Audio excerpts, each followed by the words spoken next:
Coming up on Capitol Crossfire, New York's 3rd District special election, students on GW's campus speak on Biden's age, and Nikki Haley's persistence on staying in the election. Joining us for today's discussion, Jon Kay, Samuel Cluggish, and Logan Sedran, moderated by Vivian Williams. I'm Nina. And I'm Nicole. From the GW TV studios in Washington, D.C. This is Capitol Crossfire.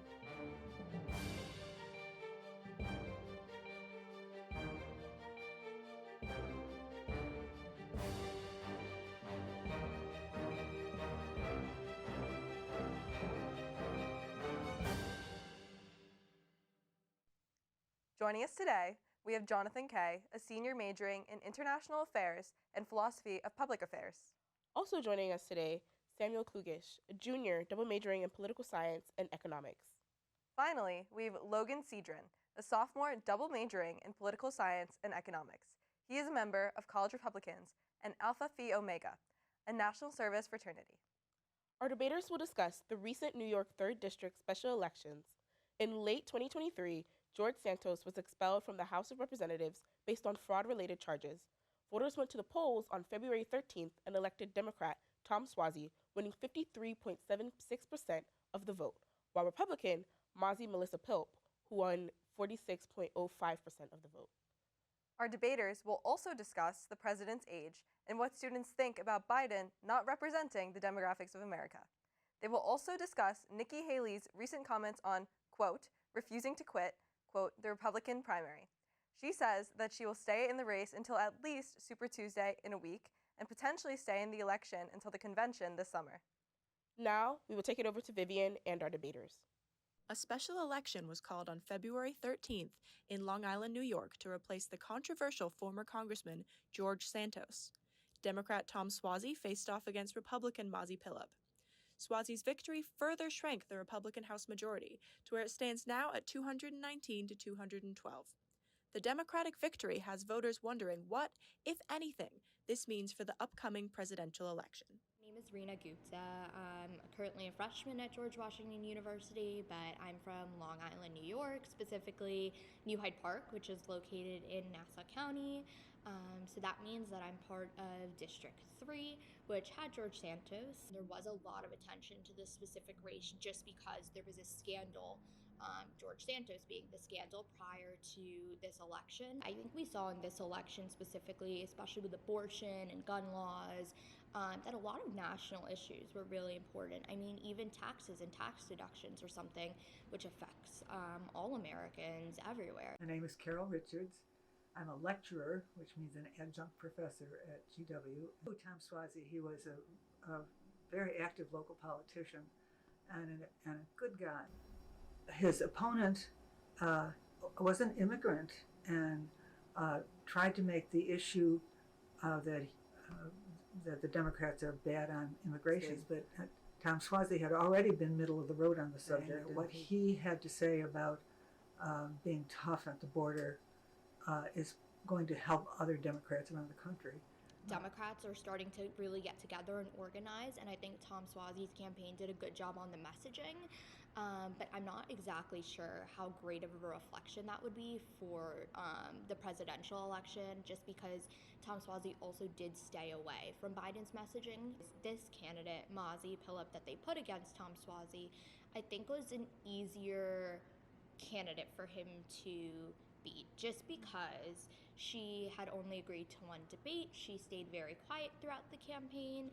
In comparison to the presidential election, obviously you have Joe Biden, who is currently president, but also Donald Trump, who is not willing to stay quiet and willing to be outspoken about his various extreme ideas. Elections are going to be associated with the fact that the presidential election is occurring and Joe Biden is up for re-election. Welcome to today's debate. I am glad to be joined by Jon, Samuel, and Logan. Thank you all for being here today. Were you surprised by the results in the New York 3rd District special election? Was there anything particularly interesting? Samuel, we can start with you. Of course. So I think in this election, there were some things interesting and some things not interesting. I feel like it was, after the whole George Santos scandal, it was probably not going to be a Republican that won that election. The voters were most likely going to switch to the other side, especially with the Democrat that did end up winning, having ran in that district before, been the rep in that district before. I think it was going to go that way. What was interesting was Tom Suozzi's stance on immigration. I feel like taking a pretty solid break away from the Biden administration's messaging at this point was something that is definitely to be looked at, especially because he won as well as he did. So yeah, I think that definitely has implications going forward for the upcoming presidential election. And obviously, one election isn't going to dictate all elections in the country. But I think this is a pretty good marker to see where we're going forward. Thank you. And Logan, what do you think? I agree completely with you. I think Republicans definitely learned that they kind of screwed themselves with listening to Trump and killing the immigration bill in the Senate, because now they look like they can't get anything done in the House or in the Senate.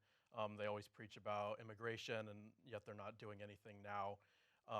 So I think Suozzi's, like many analysts have said, that the way he ran his campaign is a good blueprint for Democrats in moderate swing districts, and especially moderate districts in New York, probably because of what's been happening with immigration. So. Yeah, definitely. Ultimately, I don't think that the results of the election were surprising to anyone. I think that you could have ran any Democrat and they would have won by a good margin, but especially a local Democrat that's been established in the community compared to someone that didn't really have credibility in the community, who used to be a registered Democrat, who was continually associated with George Santos, however credible that association was. It wasn't surprising to me that Suozzi won. What was surprising to me was the margin of victory by which he won, which was far smaller than I think I expected and many people expected. Another surprising aspect of the election was how both candidates wanted to distance themselves from the presumptive nominees of each party.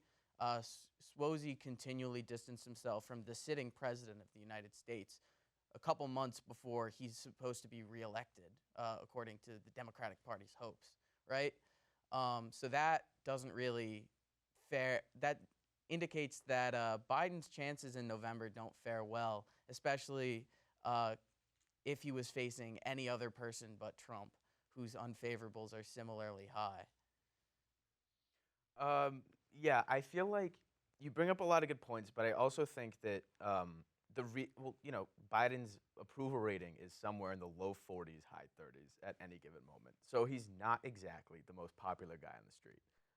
And I feel like even though Suozzi was very adamant about not having Biden in the district, not wanting his help and all that, I also believe that that doesn't necessarily mean that Biden's chances come November are slim, because the person he's running against is Donald Trump. And Donald Trump, if there is anyone less popular in the country than Joe Biden, it's probably Donald. If it's going to be anyone, it's going to be Donald Trump.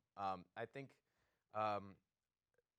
for House elections and Senate elections and swing districts and all of that, I feel like this election was definitely you can use it to analyze those elections. But for the national presidential election, I don't think that necessarily Suozzi saying bye Biden means that that Biden's not going to win in November. I think that you can't really make that equivalence there. No, I do agree, because people that are considering New York's 3rd congressional district a bellwether district would not be categorizing a bellwether accurately. This is a district that has a much higher homeownership rate, much higher median income, much higher. The immigrant population there is primarily East Asian, rather than the Hispanic and Latino immigrants that Suozzi was campaigning against, basically. What is interesting to me is how hard he was going against immigration in a state and area where very few immigrants were immigrating to. Very few immigrants that he's campaigning against that are crossing the southern border are immigrating too. That being said, as I previously stated, I think that he could have said anything about immigration, anything about any policies, as long as he was railing against George Santos and associating Mozzie with George Santos, he would have won. what is interesting is how hard he was campaigning against immigration in a district that doesn't really have, not necessarily a problem with immigrants coming into the area, but no real people that are immigrating to Long Island. They have had a large surge of immigrants being bussed up from Texas by Governor Greg Abbott to New York City, not to Nassau County or to Queens, which this district is comprised of, but they are being bussed into New York City as like struggling financially with having to take care of the immigrants that are sent there. So they are kind of, because of like what the governor of Texas has been doing, they are kind of on the front lines of this immigration battle. So I think it makes sense for them to vote based off it. Also, you said that this district's not a bellwether, and I agree with you, but this district is a swing district.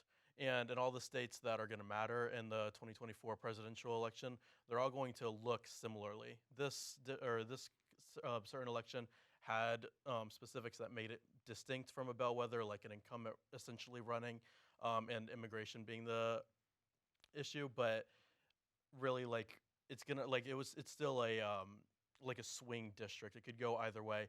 And Wisconsin, Pennsylvania, Georgia, Arizona, all the states that are going to matter are kind of comprised similarly to that district.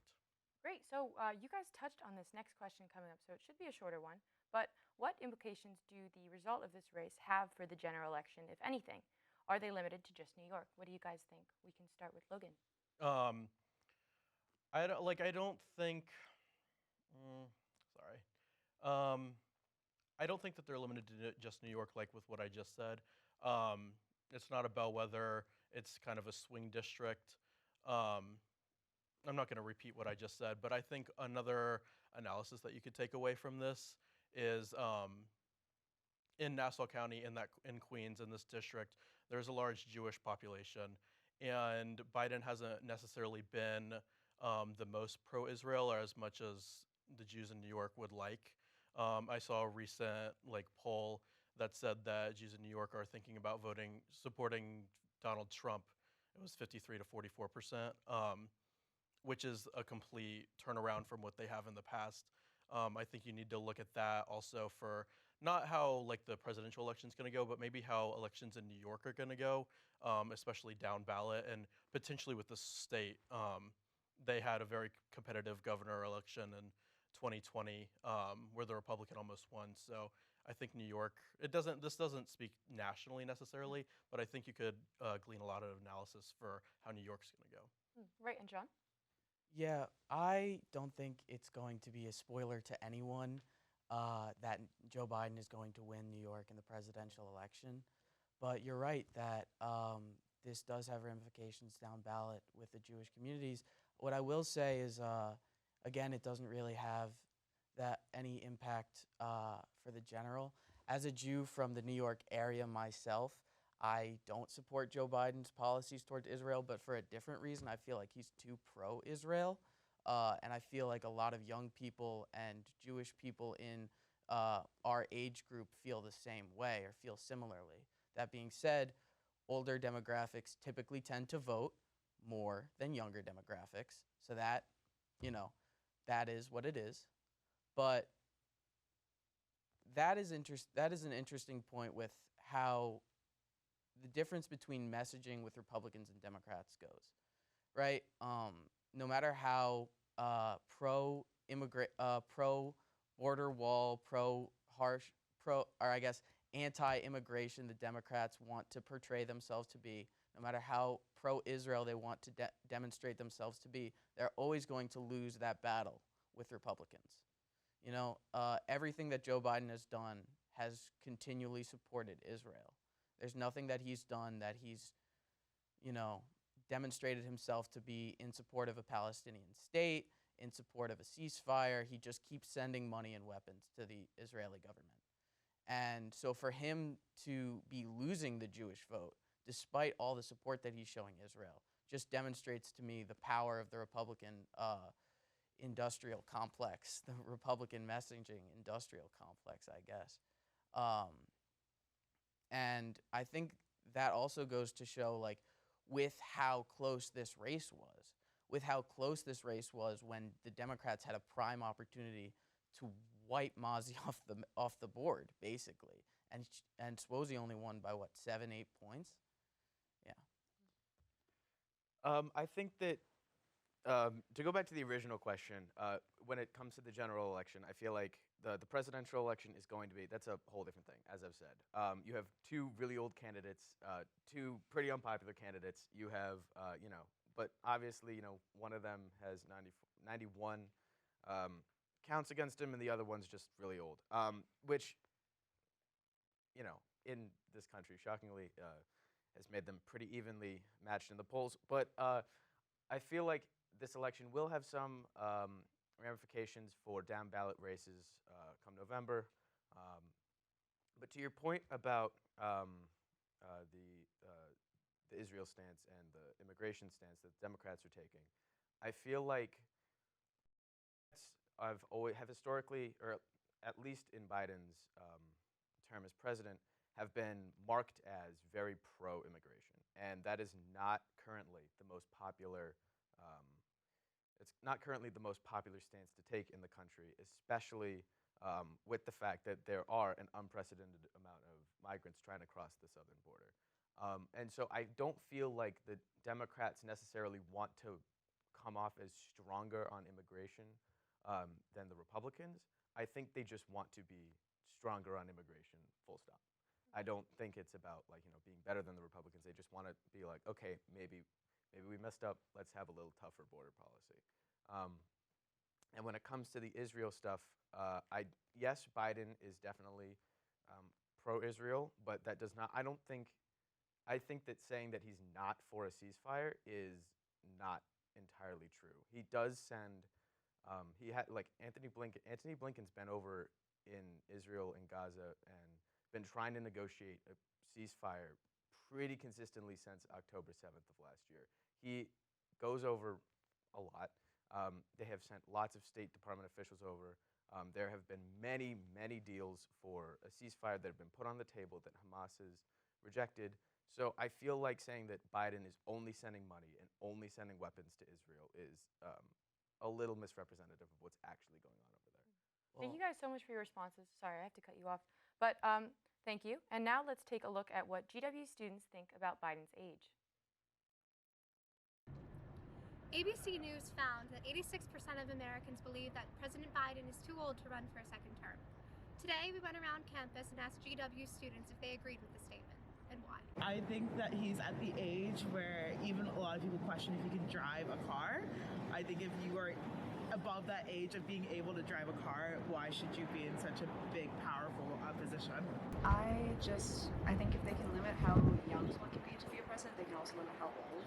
The change that has to happen right now in the world, it's coming from a lot of younger individuals, and if we feel that we can't be represented by someone who is so old and that is technically catering to another individual or carrying that perspective of an older individual, that it can't necessarily transfer into the changes that we want to see right now. I think that if you're trying to represent the whole country, you should pick someone younger. Pick somebody younger. Younger and representative of not a white old male population. I feel like we need to have a younger person in office to better represent younger generations.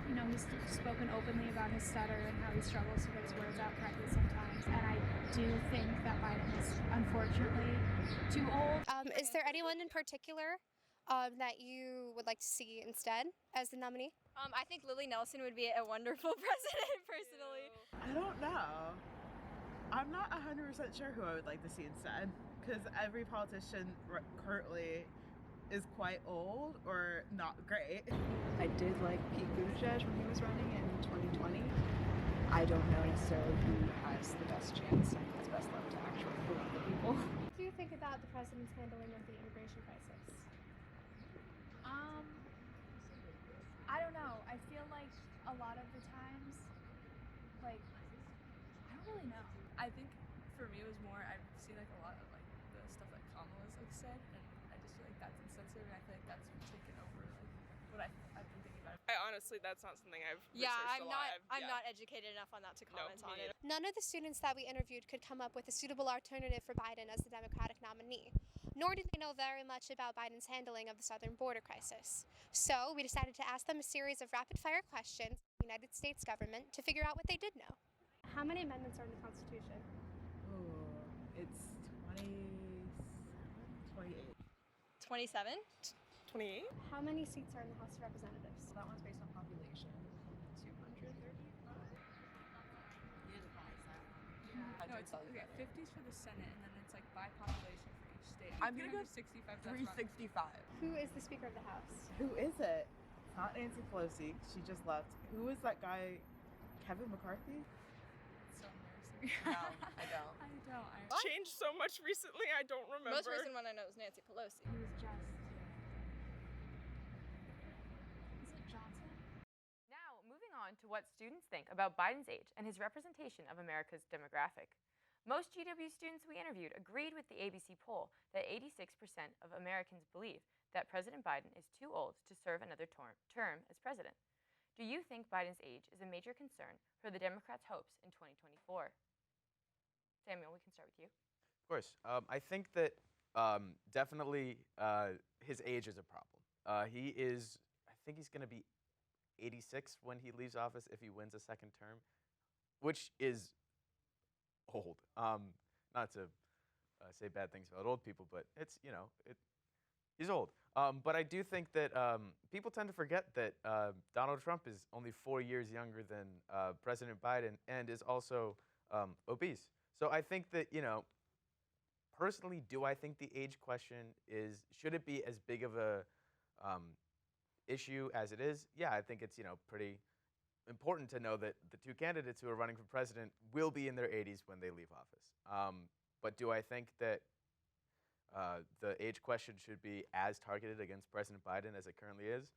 No, because as I just said, Donald Trump is only 4 years younger than President Biden and is arguably not in as good health as President Biden is. So, I definitely think that there will be a problem or it will be an issue in this election, but, I also feel like there are a whole number of other issues that will also matter. And it's only February. Like, we have a long way to go before the November election. So, yeah. Nikki Haley says that, or she's been running on the first party that drops their 80-year-old candidate is going to be the party that wins, and I fully wholeheartedly agree with that. I think I have two things to say.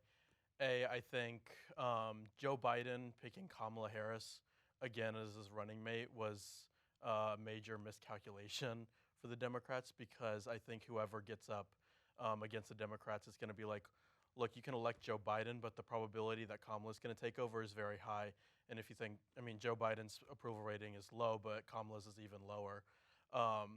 And then to your point that Trump is also within that age range, yes, he is. Yes, that's a concern. But he's shown with his rigorous campaigning and flying all over the country for his court hearings, but he's very active still on the national stage. Whereas Joe Biden, his schedule is very light. He's not making many public appearances, although I will admit that he is making some, but he is not being as vigorous out on the campaign trail or around in the nation as Donald Trump is. And I think when you compare that, you can see that Trump definitely still has the mental preparedness to run the country, where Joe Biden won't even answer questions by reporters, at least that are unscripted. Do you have a response to that? Yeah, so I was going to say the biggest problem with Joe Biden's age isn't his age in itself, but it's his perceived cognitive decline among the majority of Americans, whether that's true or not. I know that many Democrats are saying that he's sharp, that he's witty, that he's on top of everything, but that's just not what we're seeing in the public, and that is what we're seeing from Donald Trump. Other than the fact that he said that he could defeat magnets by dropping a glass of water on it, that's just another Trumpian miscalculation or misstep that people think is funny.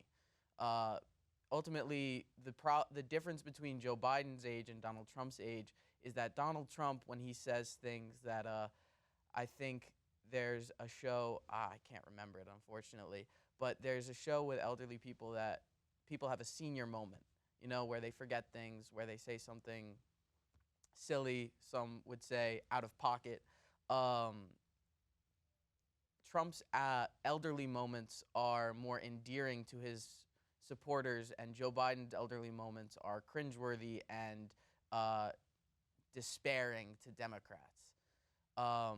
Another problem with Joe Biden's age is just how long he's been in office in some capacity, to the point where people, including myself, believe that he's just simply out of touch with what life is like for average Americans, what life is like for the young person, what life is like for basically anyone. And while Donald Trump is also similarly out of touch as a self-proclaimed billionaire and probably 100 millionaire, he speaks to people in a way that they connect with. So it's not just Joe Biden's age that poses a problem. It's the fact that he's perceptibly out of touch, perceptibly on a cognitive decline. While that doesn't matter for Republicans, as there are accounts that Ronald Reagan was forgetting his children while in office, he had signs of Alzheimer's in office, it clearly doesn't matter for as much as it matters for Democrats, and that poses a bigger problem because it seems that Democrats have a higher standard for their candidates than Republicans do. Yeah, I think that's a very good point that you're bringing up. To your point as to the fact that Trump is doing a lot of campaigning and Biden is not campaigning as much, it's true, but I also think that, one, we have to remember that President Biden is like the president, so like he can't be campaigning all the time. There's no way that he is going to be able to campaign as much as Donald Trump is and still, run the country effectively. I also think that because of that fact, to remember that he's the president. He's got stuff to do. Campaigning doesn't necessarily mean like holding rallies, like campaign rallies. It also means like being present with the public, like for Democrats meeting with union leaders, going to like minority districts, making sure, or like being in touch with those communities. And he's just not doing that. Trump is out on the campaign trail. Biden should be out on the campaign trail with the addition of being out talking to like voters and like people that he's like working with and his administration is working with, and he's just not doing that. Well, I think he is. I mean, you bring up union workers. When the United Auto Workers were having their big strike a couple months ago, he was out with them pretty often. I mean, I follow him on. Yeah, and that speaks to that actually like speaks to how his support is going to go in this election, because the UAW was very hesitant to endorse him, and they came out and said that they're going to endorse him, but they're not going to force their members to go campaign for him as unions traditionally do.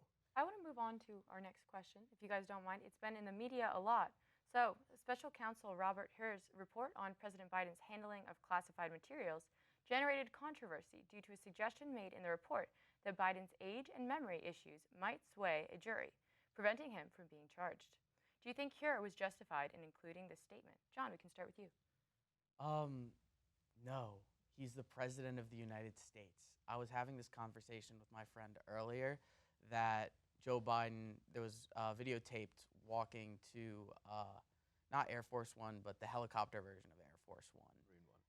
Yeah. And people were saying, oh, he looks strong.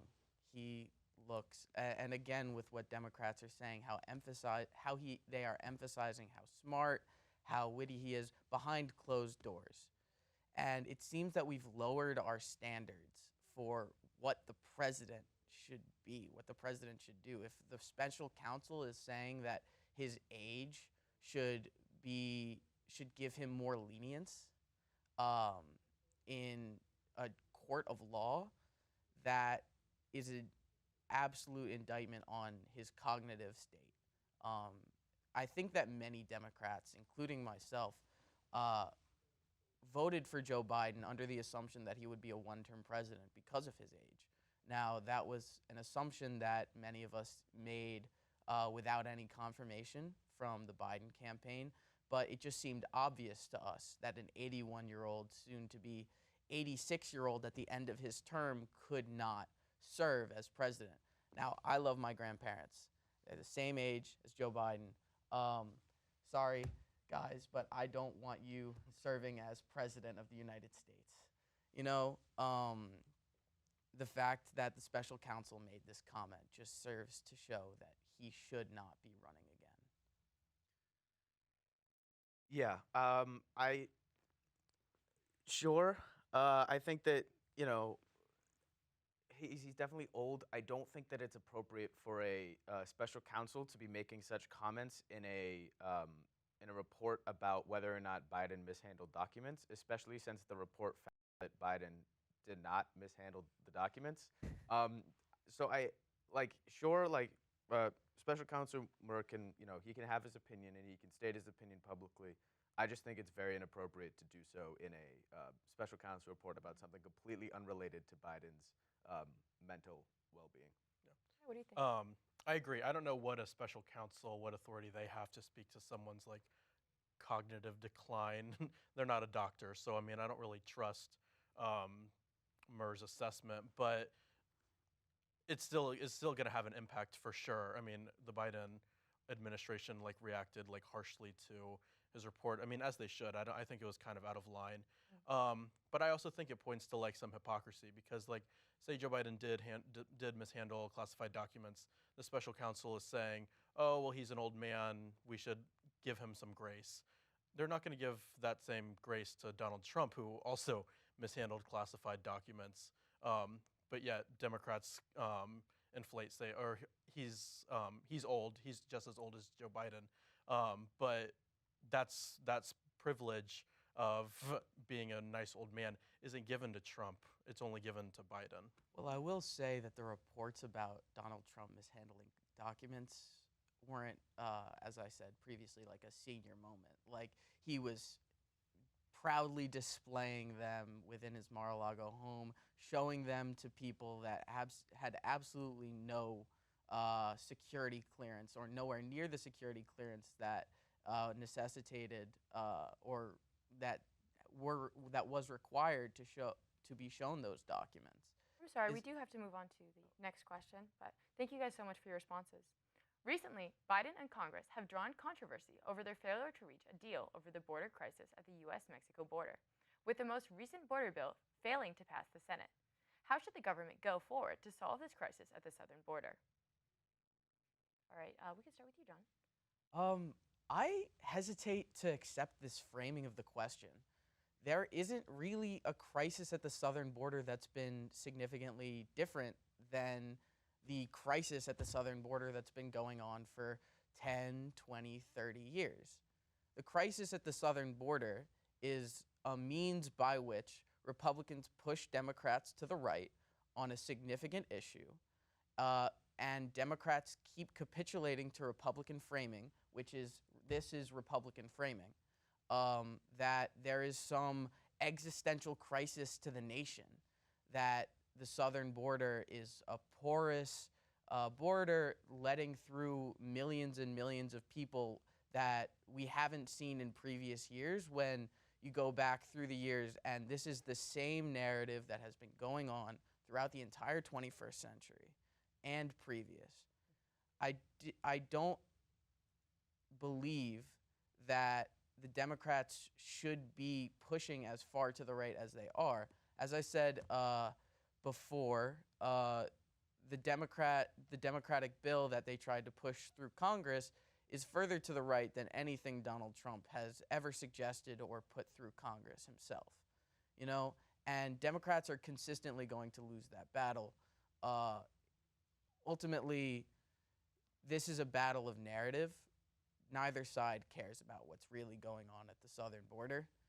Both sides just want to look harsher on immigration because this Republican framing has been accepted by mainstream news and left-leaning news as the consensus, as something that just exists, as something that shouldn't be questioned, when it absolutely should be. I think, yes. I mean, this is a wedge issue.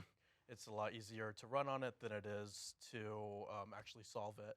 And I agree with your point. Yes, this has been a problem all throughout the 21st century, but it has been getting worse. And that's been shown very clearly in the data that we've seen. We've had more and more border incidents, more and more people seeking asylum, coming across illegally. when at the beginning of Biden's term, we saw a caravan of migrants that had never been happened before. Since then, I think we've had like 2 or 3 more. So the problem is definitely getting worse. I think also Republicans are concerned about national security with our southern border, because as of today, you don't see just Mexican migrants coming up or Latin American migrants coming up, but you see Chinese migrants, you see Middle Eastern migrants coming up, and a lot of these people like potentially pose a threat to when they're not vetted coming through the southern border. So I mean, that's why we see the rhetoric getting a lot more intense around this, because while the problem has persisted, it's getting worse. So I don't think that it's necessarily Republican framing of a question. I think it's a very objective question and a problem that we need to solve. Yeah, although to be fair, I don't think the race of the people coming up from the southern border really matters as to whether or not they're criminals or not. I think whether they're criminals or not matters as to whether they're criminals or not. Although I will say that the bills that have been passed through or that have been attempted to pass through Congress have, from the Democratic side, they've only done so in response to what Republicans have demanded, right? So if we go back to the beginning of this whole debacle, the Democrats wanted to pass Ukraine aid and were kind of split as to whether or not to throw Israel aid into it, but they wanted to pass a Ukraine bill.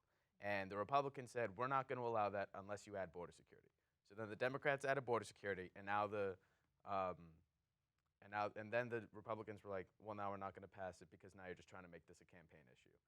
So then the Democrats took out border security, and then now the Republicans are like, well, we want to pass border security. So like I don't think that necessarily the bills that are being passed are like wholly representative of like what the entire Democratic Party thinks. I just think that Democrats in Congress are trying to play their Republican colleagues and make them look, disorganized and unable to actually pass legislation. I also would say, to your point about immigration and how Republicans are trying to push Democrats to the right on this, I don't think that it's Republicans in Congress that are pushing Democrats in Congress to the right on this. I think it's the people of the United States who are pushing Democrats to the right on this. The Democratic position of having an open border is not the most popular position to have in the country right now. Stronger border security is pretty popular among Americans. So I think if Democrats want to win come November, they need to show that they are stronger on immigration. Like I said earlier in this debate, it's not about becoming more stronger than the Republicans, but it's about showing that they're not weak on the border, if that makes sense. Thank you guys so much. We're going to move on to our final question of the day. So we're moving on to Nikki Haley in the Republican primary elections. Recently, Nikki Haley said that he's, Trump, going to be in a courtroom all of March, April, May, and June. How in the world do you win a general election when these cases keep going and the judgments keep coming? She also has said that she will stay in the election until at least Super Tuesday, and maybe longer. What impact does Nikki Haley's recent comments about Donald Trump potentially running for president in 2024 have on the dynamics of the upcoming election? We can start with you, Samuel. Of course. I think that Nikki Haley, she knows she's probably going to lose. I think at some point you have to accept the fact that Donald Trump is by far the most popular Republican candidate, and Nikki Haley is probably not going to do super well in South Carolina, the state where she comes from. However, I think that she does bring up good points in the fact that President Trump, or former President Trump, will, he's got a lot of court cases coming up, and I assume at probably one or more of them might be finished by the time November comes around, or even might be finished or done by the time the National Convention for the Republicans comes around. And I think if Donald Trump gets indicted on multiple charges, it will change the dynamics. But currently, Nikki Haley not dropping out of the election doesn't really have an effect. I think people are pretty set on, or at least the Republican Party is pretty set on nominating President Trump, or former President Trump.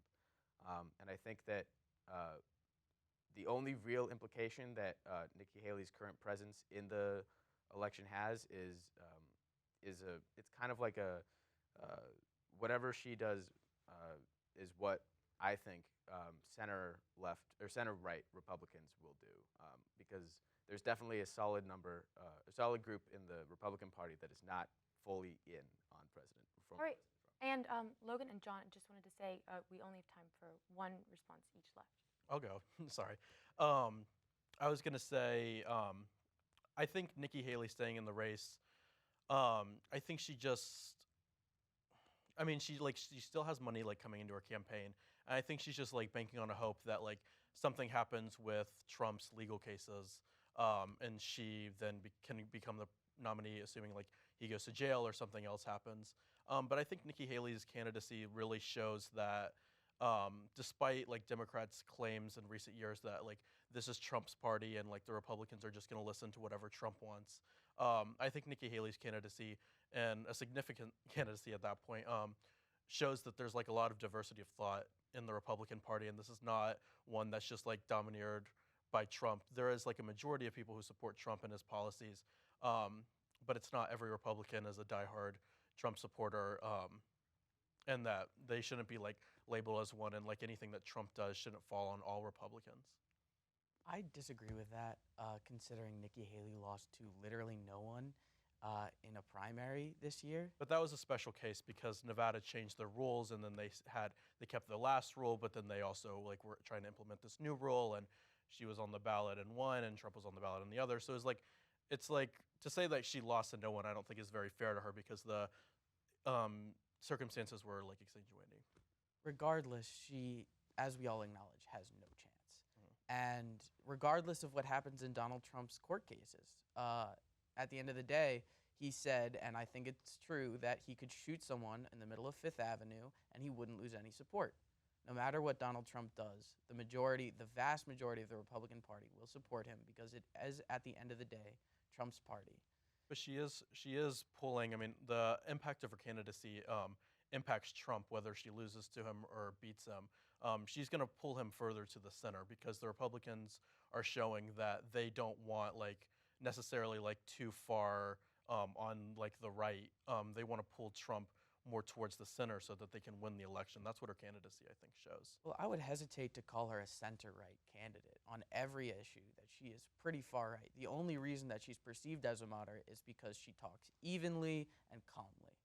She supports a 6-week abortion ban. She supports many conservative issues. She self-describes herself as a Tea Party conservative, which, you know, we were young at this point, but that was the most right-wing faction of the conservative Republican Party for a very long time before Trump capitalized on the initial spark that movement created.